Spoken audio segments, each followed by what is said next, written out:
नमस्कार, good morning, सभी को प्रणाम। मैं Vipin Chaudhary, Darpan classes by Vipin Chaudhary, GS by Vipin Chaudhary. आज हम शुरुआत करते हैं नेशनल पार्क की। हमने ज्योग्राफी में आपको पहले पढ़ाया था पहले वीडियो में कि नेशनल पार्क क्या होते हैं, नेशनल पार्क कितने हैं और नेशनल पार्क में से कहाँ कहाँ कौन से पार्क हैं।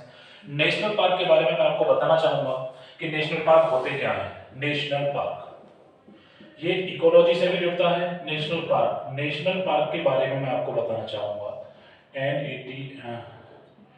National national park national park national park national park का मतलब होता है कि हमारे पूरे भारतवर्ष में जिसमें केंद्र सरकार जिन पार्कों का संरक्षण करती है उसे हम नेशनल पार्क कहते हैं। नेशनल पार्क को अलग अलग स्टेट में अलग अलग संरक्षण प्रदान करती है।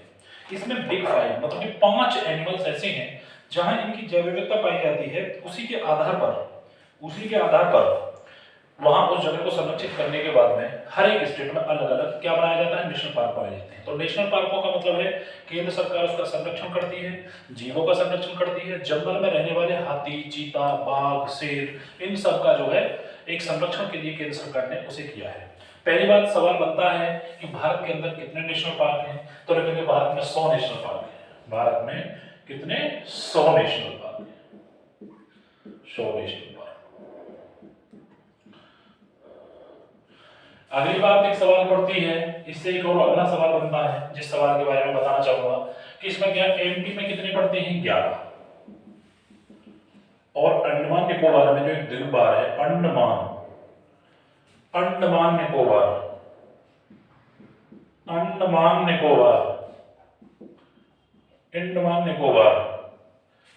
में कितने पड़ते हैं? अंडमान निकोबार में कितने पड़ते हैं? 9।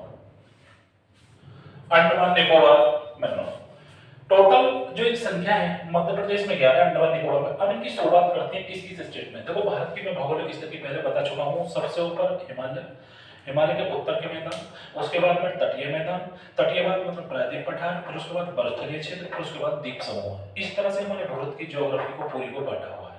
तो हम बात करें इनकी जैव विविधता की, तो द्वीप समूह में कितनी है? 9। सबसे ज्यादा महात्मा गांधी, जहां रानी लक्ष्मीबाई, सैडल पीक, ये तुम्हारे अंडमान निकोबार में स्थित है। शुरुआत करते हैं किस स्टेट में कहाँ है, अच्छे से याद करके नोट डाउन करेंगे, अपनी कॉपी में नोट डाउन करके उनका बार बार प्रैक्टिस करेंगे। बार बार पढ़ने से सारी चीजें क्लियर हो जाएगी। जैसे कि पहला नेशनल पार्क पड़ता है कैंपबेल की खाड़ी। पहला जो पड़ता है उसे बोलते हैं कैंपबेल की खाड़ी। कैंपबेल की खाड़ी अंडमान निकोबार।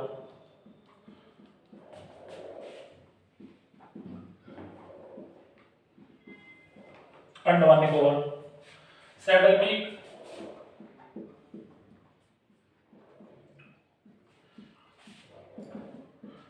अंडमान निकोबार।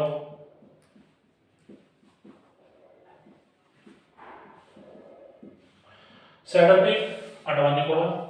एक और पड़ता है सैडल पीक के बाद में महात्मा गांधी नेशनल पार्क और रानी Jhansi. Mahatma Gandhi national park, Mahatma Gandhi park लिख लो, नेशनल पार्क एक ही है। ये क्या पड़ता है? अंडमान निकोबार में। रानी लक्ष्मीबाई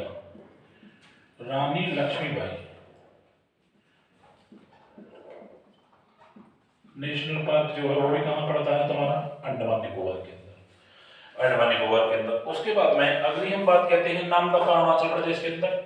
नामदफा तैदों के लिए जाना जाता है, जहां सर्वाधिक तैदों पाए जाते हैं, और जम्मू कश्मीर एक पड़ता है नामदफा। नामदफा का नाम आपको पता होगा, ये अरुणाचल प्रदेश के अंदर पड़ता है। सवाल पूछ लिया जाता है कि नामदफा कहां पड़ता है, तो अरुणाचल प्रदेश के अंदर। ठीक है मेरे प्यारे बच्चों, ये तैदों के लिए फेमस है। ये तैदों के लिए प्रसिद्ध है। किसके लिए प्रसिद्ध है? तैदों के लिए प्रसिद्ध है। नामदफा अरुणाचल प्रदेश। फिर उसके बाद है देहांग देवांग है, वो भी तुम्हारा अरुणाचल प्रदेश में है। क्या है? देहांग देवांग, जिनका हो गया है वो अपना प्रैक्टिस करेंगे। देहांग देवांग ये भी तुम्हारा अरुणाचल प्रदेश के अंदर है। देहांग देवांग, इस देहांग देवांग का नाम जो है ये भी तुम्हारा अरुणाचल प्रदेश के अंदर ही है। उसके बाद है डिब्रू सैखोवा, ये एक है डिब्रू सैखोवा। डिब्रूगढ़ एक जगह पड़ती है, वो हमेशा असम में पड़ती है। डिब्रू सोवा इस डिब्रूसोवा का नाम जो है, इस डिब्रूसोवा का जो नाम है वो हमेशा किस चीज में पड़ता है? डिब्रूसोवा। डिब्रूसोवा ये हमेशा असम में पड़ता है। कहां पड़ेगा? असम में। कहां पड़ेगा? असम के अंदर। असम के अंदर, असम में। उसके बाद अगला जो है मानस और काजीरंगा। मानस भी असम में पड़ेगा, मानस ये असम में पड़ेगा। काजीरंगा जो कि गेंडे के लिए प्रसिद्ध है, काजीरंगा ये भी तुम्हारा असम के अंदर पड़ेगा। किसमें पड़ेगा? असम के अंदर पड़ेगा। अगर है भीतरकणिका, ये उड़ीसा में समुद्री कछुओं के लिए। एक होता है भीतरकणिका। क्या होता है? भीतरकणिका। इस भीतरकणिका जो है ये हमेशा किसमें पड़ता है? केरल के अंदर पड़ता है। और ये समुद्री कछुओं के लिए फेमस है। समुद्री कछुओं के लिए, समुद्री कछुओं को के लिए, समुद्री केसरियते के लिए प्रसिद्ध है समुद्री कछुआ। इसका नाम है भीतरकणिका। क्या नाम है? भीतरकणिका। कई बार सवाल पूछा है स्टेट पीसीएस ने भी, यूपी टेट ने भी और दस में भी। इस नेशनल पार्क में अगला है, यदि हम देखते हैं सिमलीपाल, उड़ीसा में दुधवा। सिमलीपाल एक पड़ता है, सिमलीपाल। सिमलीपाल, ये सिमलीपाल जो पड़ता है ये ओडिशा के अंदर पड़ता है। कहां पड़ता है? ओडिशा के अंदर। वेरी इंपॉर्टेंट है, कई बार सवाल पूछा गया है। सिमलीपाल के अंदर एक पड़ता दुधवा है, Dudhwa national park. Dudhwa, Dudhwa national park. Dudhwa national park की यदि हम बात करें तो ये यूपी के अंदर पड़ता है, खीरी लखीमपुर में पड़ता है। खीरी लखीमपुर, खीरी लखीमपुर, खीरी लखीमपुर। किसमें?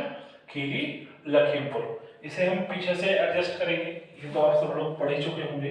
खीरी लखीमपुर को इस तरह से लिख लीजिएगा और अच्छा सा लगेगा, जैसे कि खीरी लखीमपुर। लखीमपुर पूरा नाम है। उत्तर प्रदेश का सबसे बड़ा जिला क्षेत्रफल के आधार पर। ये यूपी के अंदर पड़ता है, ये नेशनल पार्क है। दूसरी बात, एक बात और है, दुधवा नेशनल पार्क के बाद में एक अगला जो पार्क पड़ता है जिम कॉर्बेट, जो कि उत्तराखंड में है। जिम कॉर्बेट, जिम कॉर्बेट जो कि उत्तराखंड में है। जिम कॉर्बेट कहां है? उत्तराखंड में है।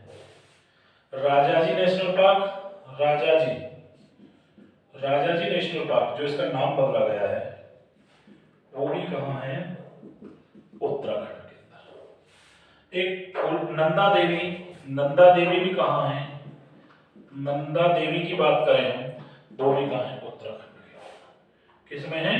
उत्तराखंड में। नंदा देवी उत्तराखंड में हो गया, ठीक है ना। राजाजी जो है, जो राजाजी है वो नेशनल पार्क भी किसमें हो गया? जिम कॉर्बेट उत्तराखंड में हो गया। नंदा देवी उत्तराखंड में रह गया। अब इसके बाद नंदा देवी है, नंदा देवी के बाद नेक्स्ट आता है फूलों की घाटी। कौन सा आता है? फूलों की घाटी। तो फूलों की घाटी को देखेंगे। फूलों की घाटी ये तुम्हारा कहां पड़ती है बच्चे? ये भी तुम्हारे उत्तराखंड के अंदर है। ये सारे नेशनल पार्क बहुत इंपॉर्टेंट हैं, सभी लोग याद कर लें। कोई ज्यादा खास बात नहीं है, इसे आप रफ टाइम बार बार करके याद कर सकते हो, ठीक है। आगे मैं बताता हूं। Jim Corbett Uttarakhand, Rajaji national park यहाँ, नंदा देवी फूलों की घाटी यहाँ, दुधवा नेशनल पार्क यहाँ। आगे हम इस पर प्रैक्टिस करते हैं, आगे बताते हैं किस तरह से चलते हैं। यहां से हम किस तरह से इसे बनाते हैं।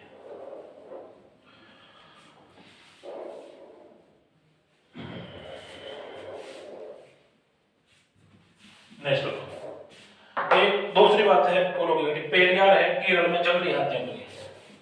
पेरियार है, पेरियार केरल में पड़ता है, किसके लिए? जंगली हाथी, जंगली हाथी, जंगली हाथियों के लिए। पहली बात पेरियार। पेरियार के बाद अगला जो पड़ता है शांत घाटी, जिसे साइलेंट वैली कहते हैं, केरल में पड़ता है शांत घाटी। शांत घाटी के मतलब, शांत घाटी मतलब कि शांत घाटी, शांत घाटी को तो साइलेंट वैली बोल देते हैं।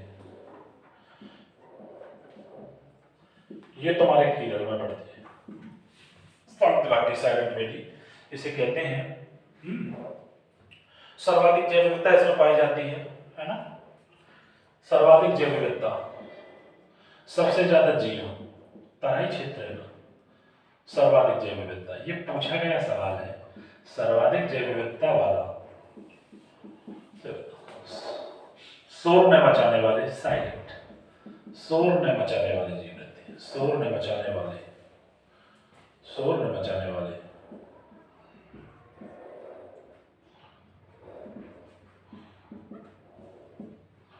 शोर न मचाने वाले जीव रहते हैं, इसे साइलेंट होने होते हैं। आगे बनेर घट्टा है, कर्नाटक में तितली को बनेर घट्टा तितलियों के लिए है। बनेर घट्टा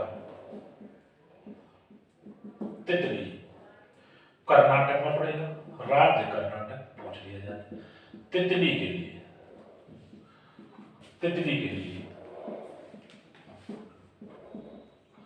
तितली के लिए प्रसिद्ध है। ठीक, अगला बनेर घट्टा के बाद में अगला जो आता है नेक्स्ट में हम बात करेंगे बनेर घट्टा के बाद में बांदीपुर कर्नाटक। बांदीपुर जो पड़ता है, बांदीपुर जो पड़ता है वो कर्नाटक के अंदर पड़ता है। कहां पड़ता है? कर्नाटक के अंदर पड़ता है।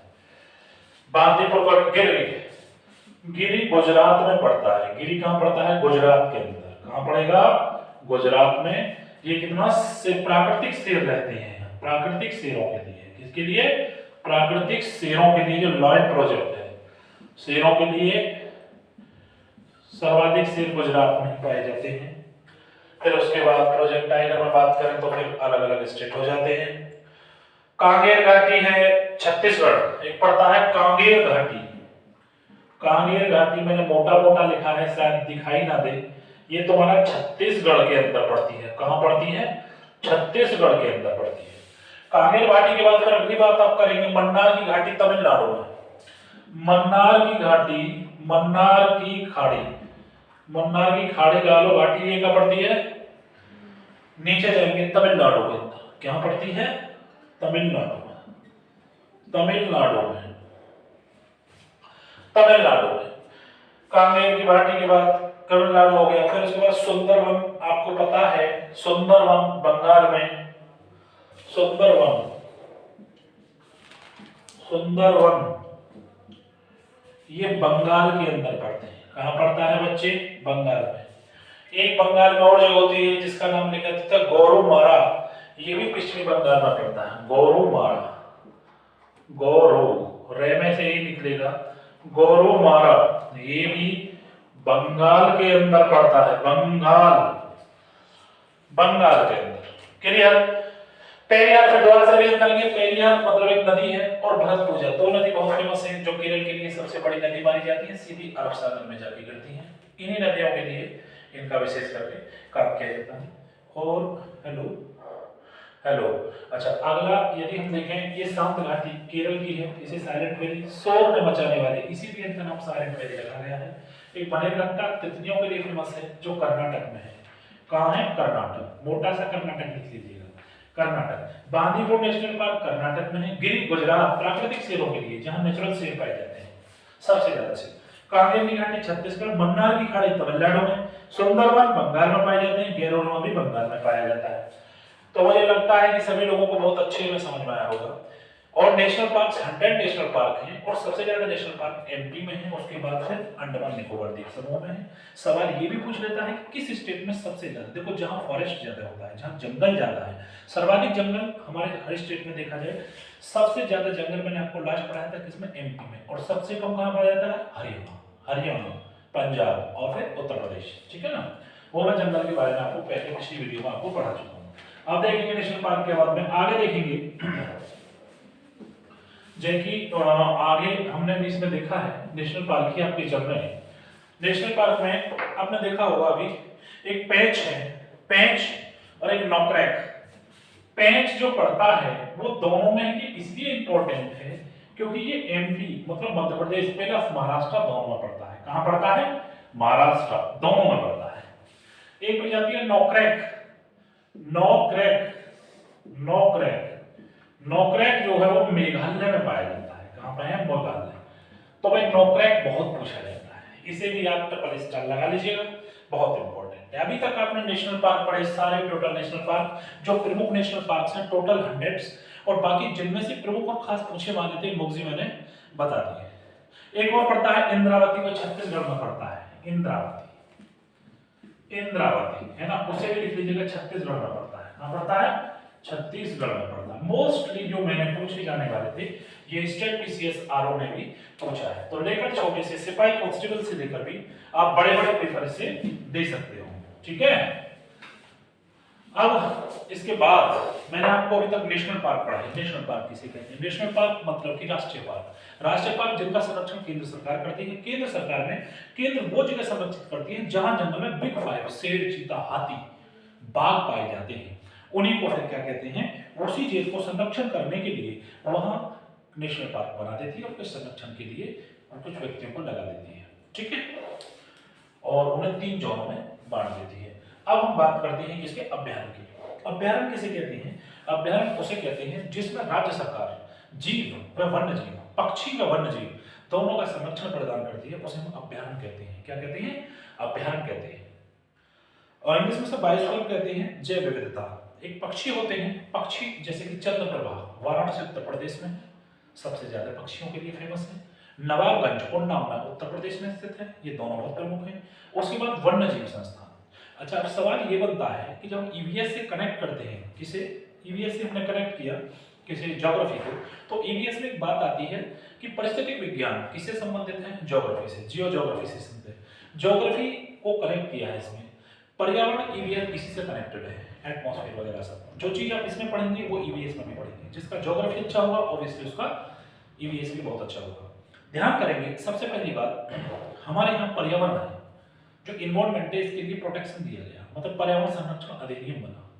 उससे पहले वन जीव बना, वन्य जीव बना, संरक्षण बना। तो जैसे जैसे सरकार सक्रिय होती चली गई, जैसे जैसे इनकी पर्यावरण संतुलन की इनकी जरूरत पड़ती चली, उसी के हिसाब से केंद्र सरकार और राज्य सरकार इन जीवों के लिए और पक्षियों के लिए संरक्षण प्रदान करती गई।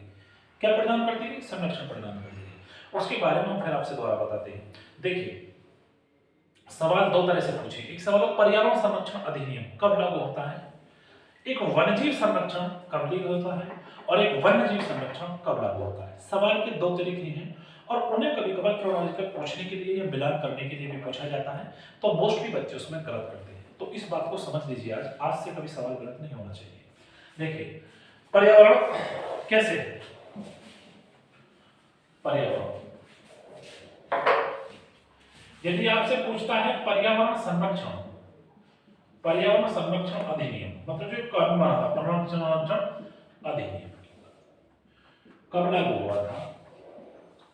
तो ये हुआ था 1986। ध्यान रखिए, यदि आपसे पूछता है वन जीव संरक्षण अधिनियम, वन जीव संरक्षण अधिनियम कब लागू हुआ था, तो उसका आंसर आप आंख मीच कर लगाएंगे 1980। कब लगाएंगे? 1980। एक होता है वन्य जीव संरक्षण अधिनियम, वन्य जीव संरक्षण अधिनियम, वन्य जीव संरक्षण अधिनियम, वन्य जीव संरक्षण अधिनियम वो कब हुआ था? 1972। तो मेरे बच्चे, प्यारे बच्चों, इन तीनों चीजों को अपनी कॉपी में, जो भी मेरा वीडियो देख रहा हो या देखना पसंद करता है, लाइक करता है, वो मेरी इन सब चीजों को जरूर अपनी कॉपी में नोट डाउन कर ले। क्लियर? वो इस तरह से स्थिति बनती है। अब हमने अब से पहले नेशनल पार्क पढ़े, टोटल कितने? 100 में से प्रमुख सबसे ज्यादा राज्य का बताया, उन्हें मैंने बताया जो प्रमुख खास थे 10-20 उन्हें याद कर लें, उन्हीं में से आएगा, उनसे बाहर कुछ भी नहीं आएगा। आगे लिखेंगे अभ्यारण्य। अभ्यारण्य के बारे में लिखते हैं, जो अभ्यारण्य है, अभ्यारण्य के बारे में जीव अभ्यारण्य, हेडिंग के लिखें अभ्यारण्य। अभ्यारण्य कौन से होते हैं? अभ्यारण्य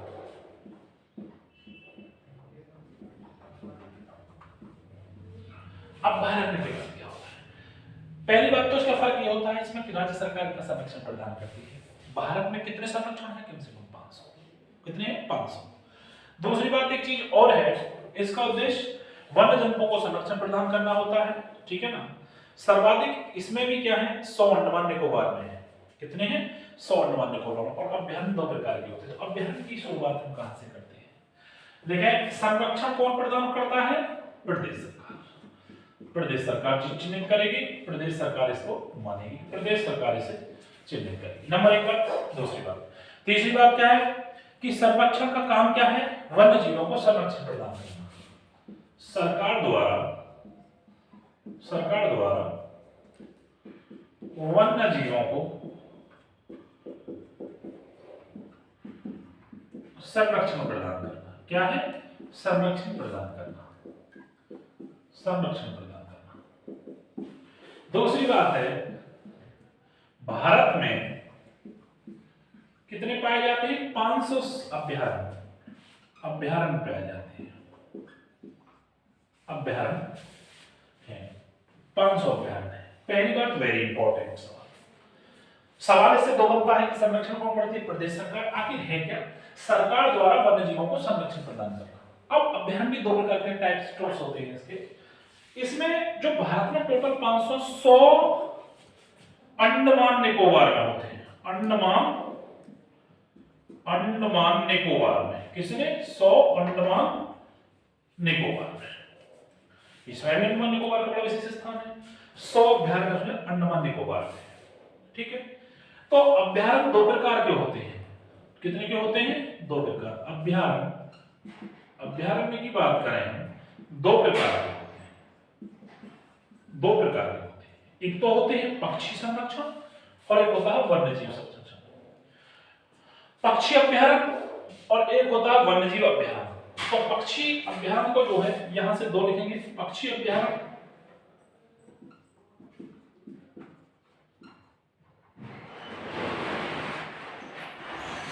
और उसे वन्य जीव संरक्षण अभ्यारण्य। ठीक है, पक्षी अभ्यारण्य मतलब कि यहां दो प्रकार का होता है। पक्षी होते हैं एबीज, जो जानने के लिए आपने देखा होगा, जैसे सलीम अली है जम्मू कश्मीर में पक्षी विज्ञान का अध्ययन करता है। पक्षी अभ्यारण्य और वन्य जीव अभ्यारण्य अलग अलग होता है। पक्षी उड़ने वाले होते हैं, वन्य जीव वनों में पैदल चलने वाले होते हैं, जैसे शेर, बाघ, चीता वगैरह। इनके लिए संरक्षण प्रदान। पक्षी अभ्यारण्य में क्या है कि पक्षी अभ्यारण्य दो बहुत प्रमुख है भारतवर्ष के अंदर। वो दोनों यूपी में है। यूपी में चंद्रप्रभा वाराणसी में पड़ता है पक्षियों के लिए। अगला है वन्य जीव के बाद नेक्स्ट हम करेंगे चंद्रप्रभा के नवाबगंज, वो उन्नाव के अंदर पड़ता है, वो भी उत्तर प्रदेश में है। तो लिखेंगे पक्षी अभ्यारण्य के बारे में लिखना चाहूंगा मैं। पक्षी अभ्यारण्य जो है, पक्षी अभ्यारण्य के बारे में आप इन सारी बातों को तो समझ ही गए होंगे। और मैं बार बार कहता हूं कि जो भी मेरा वीडियो देखे वो सॉरी, मेरे वीडियो को विशेष करके नोट डाउन करता है। जब तक नोट डाउन नहीं करेगा तब तक वो खुद उस चीज का पक्षी अभ्यारण्य।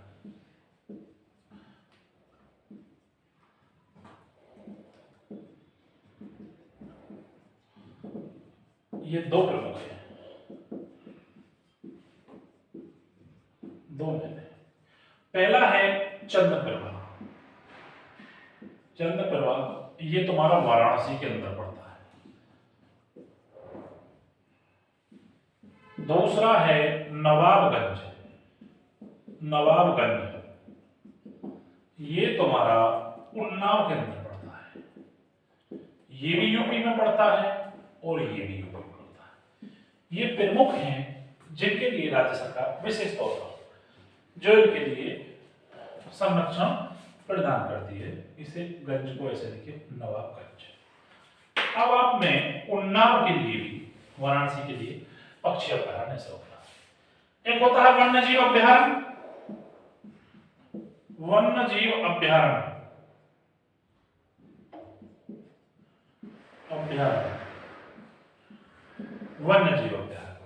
वन्य जीव अभ्यारण्य के बारे में लिखेंगे तो वैसे तो 1970 में ये तो पक्षी प्रवास के लिए हो गया पक्षी अभ्यारण्य। वन्य जीव अभ्यारण्य के बारे में आप लिखेंगे मणिपुर की लोकटक झील में थामीगढ़ के लिए जानी जाती है।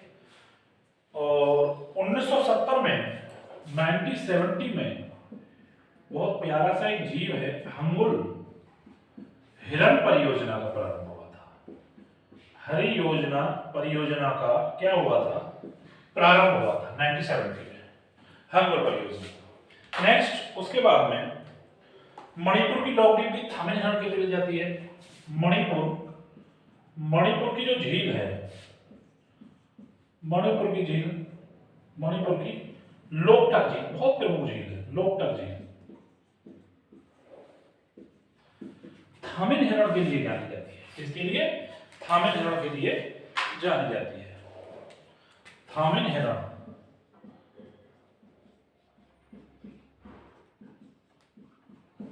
थामिन हिरण के लिए जानी जाती है। वन्य जीव अभ्यारण्य में 1972 में हंगोल हिरण परियोजना मणिपुर की लोकटक झील, ये यहां से प्रारंभ होता है। अब यदि विशेषकर बात करें, इस वन्य जीव अभ्यारण्य को ही दो भागों में बांटा गया है जो प्रमुख से जाना जाता है, एक लॉयन प्रोजेक्ट और एक टाइगर प्रोजेक्ट। एक लॉयन प्रोजेक्ट में इसे लॉयन प्रोजेक्ट बोलते हैं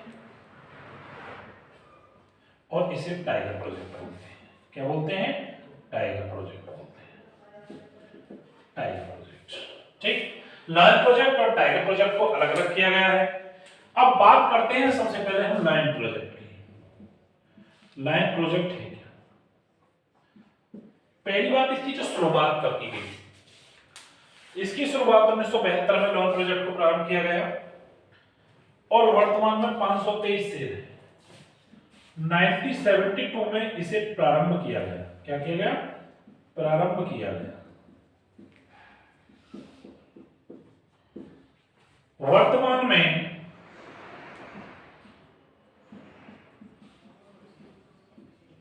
भारत में जो जीपीएस से पता चला है, भारत में 523 शेर हैं। 523 कितने हैं? 523। जैसे अब लॉयन प्रोजेक्ट के बारे में प्रारंभ कर दिया गया, कितनी संख्या है इनकी, इन्हें कहां संरक्षण प्रदान किया गया। इसी तरह से टाइगर प्रोजेक्ट, इसी तरह से टाइगर प्रोजेक्ट के नाम से इसे हम जानते हैं। टाइगर प्रोजेक्ट में आपने देखा होगा, टाइगर प्रोजेक्ट 1973 में, और इसे टाइगर वर्तमान में 47 प्रोजेक्ट टाइगर हैं और नागार्जुन सबसे बड़ा टाइगर है। पहली बात तो 1973 में इसे क्या किया गया था? प्रारंभ किया गया था। 1972 में प्रारंभ, ठीक है। दूसरी बात, जिम कॉर्बेट, और भारत में की संख्या जो है वो 47 है। कितनी है? 47 है। भारत में 47 है। 1973 में इसकी शुरुआत की गई थी। भारत में इसकी संख्या 47 है। जिम कॉर्बेट जो पार्क है,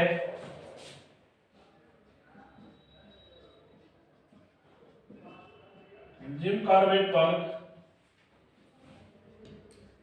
वो उत्तराखंड के अंदर है, जो सबसे बड़ा है। उत्तराखंड कहां है? उत्तराखंड के अंदर जिम कॉर्बेट, जो मतलब मुख्य रूप से जाना जाता है किसमें? क्षेत्रफल की दृष्टि से। और यदि हम बात करें तो नागार्जुन सागर में, आंध्र प्रदेश में भी बड़ा टाइगर प्रोजेक्ट है। क्या है? बड़ा टाइगर प्रोजेक्ट। क्लियर? मतलब कि उसमें भी बड़ा टाइगर प्रोजेक्ट माना जाता है। तो विशेष करके यहां की बात करेंगे। अब बिहार में मैंने दो प्रमुख बातें बताई, टोटल 500, और मैंने वो भी बताया ज्यादा लोग वीडियो देखने से भी हम कभी कभार बोर महसूस करना शुरू कर देते हैं। जो टॉपिक है उससे बहुत सारी चीजें हम निकाल सकते हैं। तो आज मैंने आपके लिए क्या दो चीज कराई थी, एक तो नेशनल पार्क कराया और एक अभ्यारण्य कराया। यदि मेरा वीडियो आपको पसंद आया हो तो मेरे वीडियो को शेयर करें और लाइक करें। धन्यवाद।